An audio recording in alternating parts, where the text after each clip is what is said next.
क्या यही आपकी आखिरी कोशिश थी?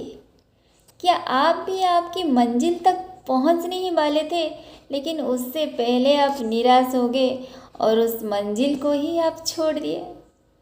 अगर ऐसी बात है तो ये कहानी बिल्कुल आपके लिए है।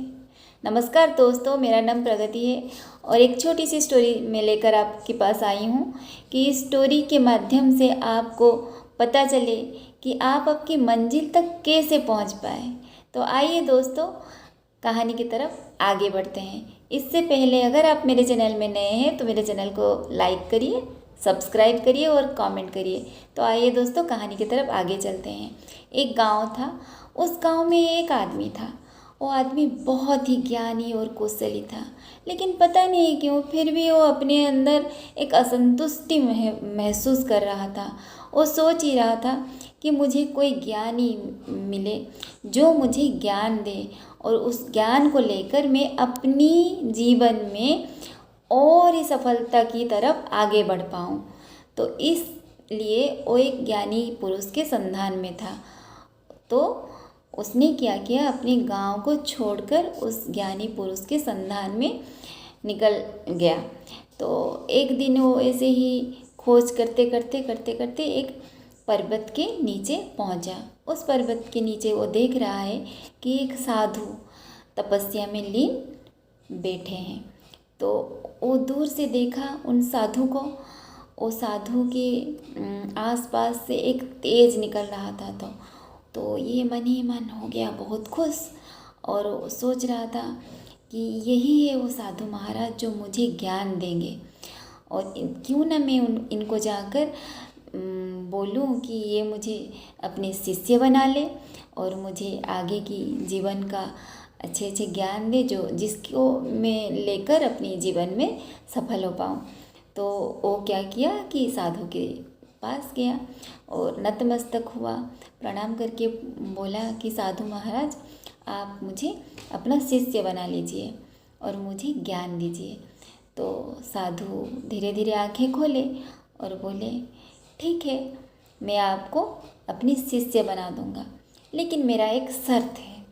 ये शर्त क्या है कि ये जो नदी देख रहे हो, इस नदी के आसपास जितने भी पत्थर हैं, उस पत्थर में से एक पारस की पत्थर है।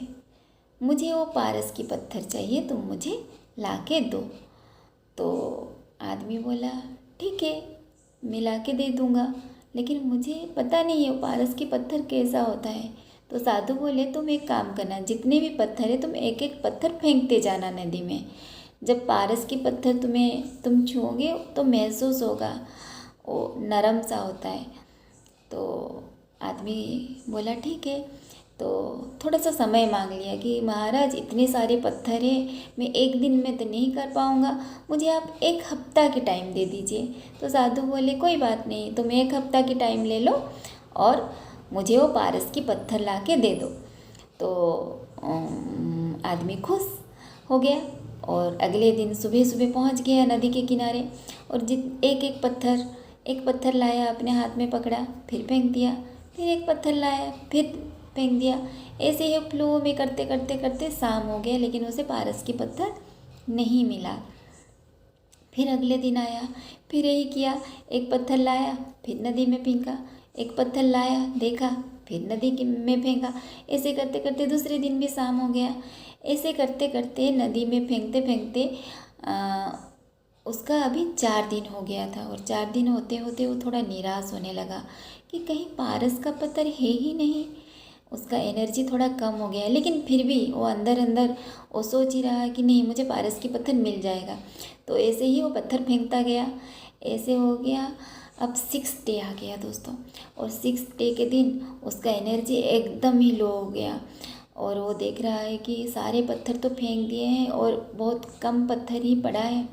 अब मुझे लगता है कि ऐसे पारस की पत्थर कुछ नहीं है, ये साधु जी कोई खेल खेल रहे हैं मेरे साथ और मुझे धोखा दे रहे हैं।